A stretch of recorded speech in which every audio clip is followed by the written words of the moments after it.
हम बात करने वाले हैं डिस्टेंस और डिस्प्लेसमेंट को लेके। एक चीज़ क्लियर कर लें हम कि सपोज एक particle x equal to 5 move किया। पार्टिकल ने x इक्वल टू 5 मूव किया। तो जब पार्टिकल a टू b जा रहा है, when the particle is moving from a to b, तो डिस्प्लेसमेंट क्या है? x2 minus x1, 5 minus 2 which is 3 metre. If particle is going from b to a, then what is the displacement? तो b to a जाने में displacement क्या हो रहा? 2 minus 5, final minus initial, which is -3 meter. So ये बिल्कुल नहीं समझना है कि अगर डिस्प्लेसमेंट नेगेटिव है तो वो नेगेटिव एक्स एक्सिस में ही बिलोंग करेगा, या पॉजिटिव है तो पॉजिटिव एक्स में ही बिलोंग करेगा. जो बात हम कर रहे हैं कि displacement is a vector quantity and it has direction also, तो डायरेक्शन ये प्लस और माइनस से हमें यहाँ पे शो हो रहा, because +3 means particle is moving, finally particle has moved somehow along plus x axis. और नेगेटिव डिस्प्लेसमेंट का मतलब है जैसे भी पार्टिकल ने घूमा है, फाइनली वो अपने इनिशियल पॉइंट से थोड़ा इधर ही आया है. ये मीनिंग है, टुवर्ड्स नेगेटिव साइड वो प्रोसीड किया है. तो ये क्लैरिटी रखना होगा आपको कि पॉजिटिव मीन्स ऐसा कुछ नहीं है कि ये प्लस एक्स एक्सिस की तरफ ही होगा, इधर ही होगा. फॉर एग्जांपल हम और भी देख सकते हैं, अगर पार्टिकल जैसे ये लोकेशन जो होगा, this will be x equal to -5 and here it will be -2. अगर पार्टिकल टुवर्ड्स प्लस एक्स चल रहा है तो डिस्प्लेसमेंट पॉजिटिव आना चाहिए. क्यों? -2 minus 5, so this is -2 + 5 which is 3 metre. अगर पार्टिकल इस पॉइंट से इस पॉइंट पे मूव कर रहा, सो फाइनल माइनस इनिशियल, ये पॉजिटिव आ रहा. पॉजिटिव आने का सेंस क्या है? बस इतना है कि ये प्लस एक्स की तरफ मूव कर रहा. ओके. एंड डिस्टेंस वो तो नॉर्मल चीज़ है कि ये जो लेंथ है बस इसको आप काउंट कर लो, इसमें प्लस माइनस कुछ होगा नहीं. डिस्प्लेसमेंट कैन बी पॉजिटिव और नेगेटिव और ज़ीरो. डिस्टेंस अगर पार्टिकल मूविंग है तो वो ज़ीरो कभी नहीं हो सकता, पॉजिटिव ही होगा. तो ये बात थी डिस्टेंस और डिस्प्लेसमेंट की. हमने लास्ट क्लास में बात किया था यूनिफॉर्म मोशन. यूनिफॉर्म मोशन के लिए मैंने बताया था कि जब भी एक्स टी ग्राफ हम प्लॉट करेंगे तो वो हमेशा स्ट्रेट लाइन आएगा, और ये ज़रूरी नहीं होगा कि ये स्ट्रेट लाइन ओरिजिन से पास कर रहा हो. यूनिफॉर्म मोशन का मीनिंग क्या है? A particle moving with constant speed.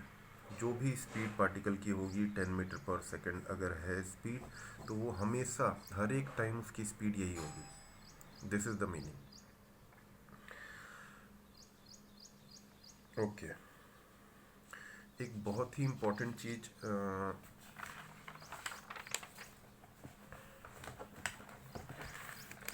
जो हमने बात किया था, ये position time graph of a car moving in normal days, not in lockdown.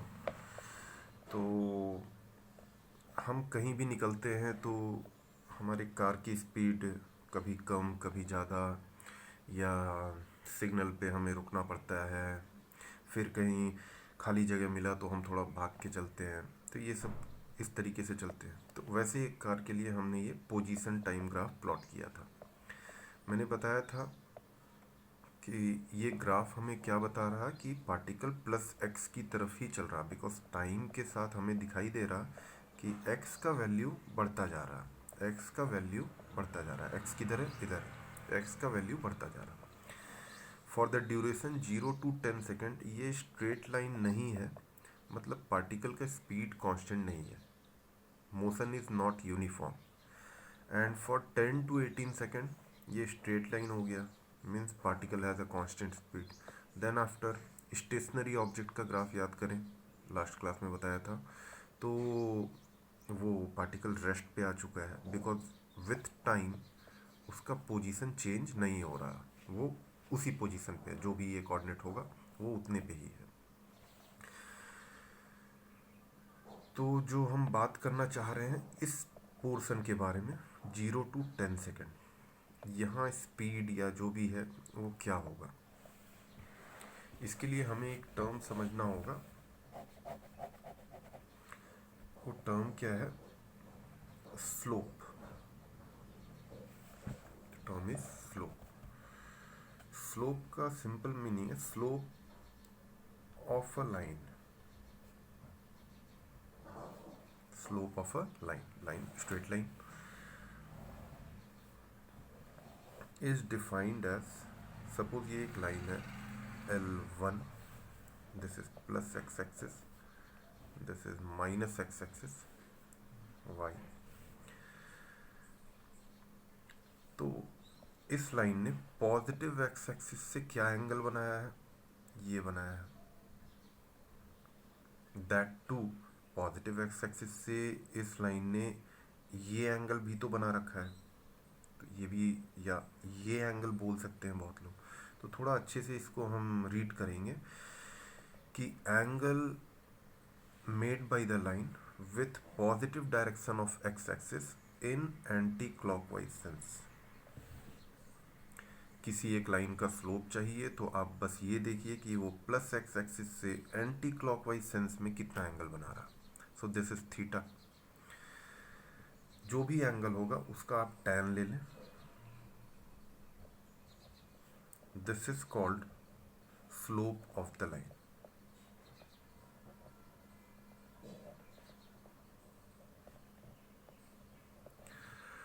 Tan of the angle made by the line with positive direction of x-axis in anti-clockwise sense, this is called slope of a line। ये पढ़ेंगे आप अभी, या already पता हो आपको कि 0 to 90 degree means theta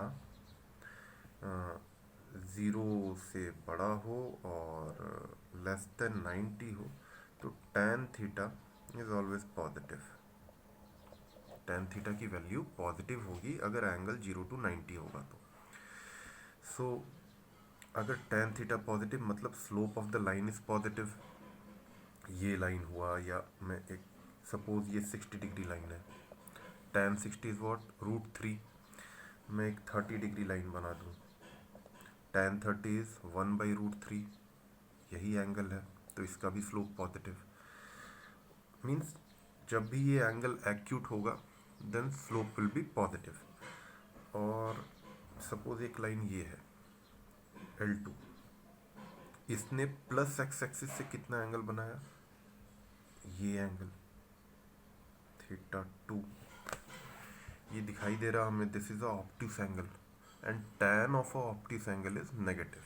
tan of a obtuse angle means the angle greater than 90 degree is negative। so L2 line के बारे में अगर हम बात करें तो उसकी स्लोप क्या है? tan θ2 which will be negative। इस लाइन का स्लोप क्या होगा? नेगेटिव होगा। ये मीनिंग है स्लोप का। स्लोप किसका होता है? एक लाइन का होता है। Okay, so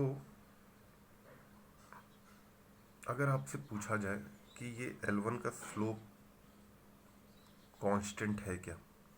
obviously yes, because आप कहीं से भी एंगल मेजरमेंट करें, मतलब with positive direction of x axis ही मेजर करना है, तो उसका एंगल तो वही रहेगा, θ60 ही बनाएगा कहीं भी।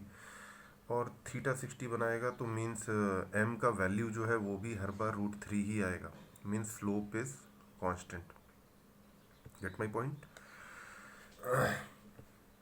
Slope will be positive. अच्छा, सो ये बस ऐसे ही फील करने के लिए, जो भी लाइन एक्यूट एंगल बना रहे होंगे उनका स्लोप पॉजिटिव होगा, और ये 90 tan 90 इज नॉट डिफरेंट। उससे ऊपर जैसे ही आप जाएंगे, 90 से ऊपर जैसे ही जाएंगे तो उनका स्लोप नेगेटिव हो जाएगा।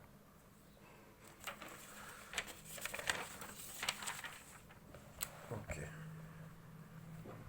बात कर सकते हैं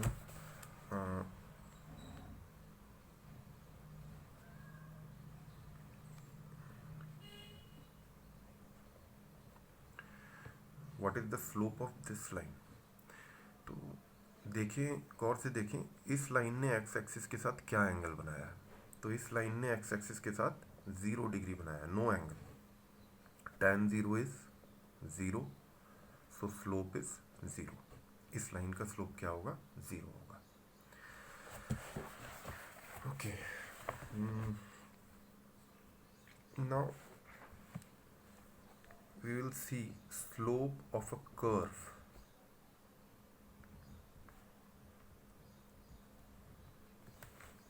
Slope of a curve. मैंने पीछे लिखा कि स्लोप हमेशा किसी लाइन का होता है, तो ये वर्ड कहाँ से आया, स्लोप ऑफ अ कर्व। देखते हैं इसको। सपोज एक कर्व हमने प्लॉट किया बिटवीन एक्स एंड वाई, और वो कर्व ऐसा है, ये कर्व ऐसा है। तो ये दिखाई दे रहा हमें कि ये कर्व का इंक्लिनेशन जो है वो हर एक पॉइंट पे बदल रहा है, हर एक पॉइंट पे बदल रहा। मीन्स अगर मैं ये पॉइंट पे पूछूं कि what is the slope of this curve, इस पॉइंट पे स्लोप क्या है, तो हम क्या करेंगे, जिस भी पॉइंट पे हमें स्लोप निकालना है वहां पे एक टेंजेंट ड्रॉ करेंगे। जिस भी पॉइंट पे स्लोप निकालना है वहां पे हम एक टेंजेंट ड्रॉ करेंगे, और अब वो टेंजेंट जो एंगल बना रहा होगा with positive direction of x-axis in anti-clockwise sense, that will be the slope of that curve at that particular point. इस पॉइंट पे ये ही स्लोप होगा। सो slope will be at, suppose this is the point P1, tan theta 1. Got my point? Okay, suppose हम और भी point लेते हैं। ये P2 पॉइंट हमने लिया, यहाँ पे पूछा जाएगा स्लोप क्या हो रहा है। सो हम P2 पॉइंट पे एक टेंजेंट ड्रॉ करेंगे। ये थोड़ा कर्व क्लियर नहीं बना, बट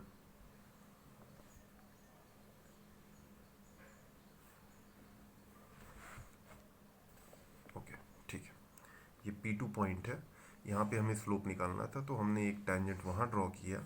इसको देखा हमने, तो ये θ2 एंगल बना रहा है। तो slope eight P2 is m2 which is tan θ2, ये होगा। ऑब्वियसली θ1 θ2 देख के ही दिखाई दे रहा हमें कि ये डिफरेंट वैल्यूज होंगे, तो स्लोप भी डिफरेंट है at point P1 and P2। Same way एक और पॉइंट ले लें हम P3, और यहाँ पे अगर हम टेंजेंट बनाते हैं तो ये कुछ ऐसा आएगा। Let this be θ3, so m3 equal to tan θ3। तो ये दिख रहा हमें कि हर एक पॉइंट पे for a curve having variable slope, जो कि यहाँ से हमें दिखाई दे रहा, हर एक पॉइंट पे एंगल अलग अलग आएंगे जो भी टेंजेंट हमने प्लॉट किया होगा, और सिंस एंगल अलग हैं तो स्लोप अलग ही होगा। ओके, टैन के लिए अगर बात करें, जब जब थीटा 0 to 90 इंक्रीज करता है, 0 to 90 जब टैन के लिए थीटा इंक्रीज करता है, तो टैन थीटा का वैल्यू कहाँ से कहाँ होता है, tan 0 is 0 and tan 90 is infinity. इनके बीच में बहुत सा आता है, 1/√3, √3, 1√3, ये सब। मीन्स ये दिखाई दे रहा हमें, ये वैल्यूज जैसे 1.732 इज √3 का वैल्यू। तो जब थीटा 0 to 90 इंक्रीज होता है तो tan थीटा का वैल्यू भी बढ़ता है। 0 to 90 के लिए बात कर रहे हैं हम। तो यहाँ हमें दिखाई दे रहा कि θ2 से बड़ा है θ1 और उससे बड़ा है θ3। ग्राफ को देखें, θ2 सबसे छोटा एंगल, θ1 उससे बड़ा, θ3 सबसे बड़ा। मीन्स ये tan थीटा 2 से बड़ा होगा tan थीटा 1 से बड़ा होगा tan थीटा 3, मतलब स्लोप m2 से ग्रेटर है m1 से ग्रेटर है m3। तो इस तरीके से हम स्लोप किसी एक कर्व का डिटरमाइन करते हैं, और ये मीनिंग था मेरा बोलने का कि स्लोप ऑफ अ लाइन जो हम रीड करते हैं, कर्व का भी स्लोप होता है, बट फाइनली वो हम वहाँ पे टेंजेंट ड्रॉ करके लाइन का ही स्लोप देखते हैं। So we precisely see that slope of a line. Okay.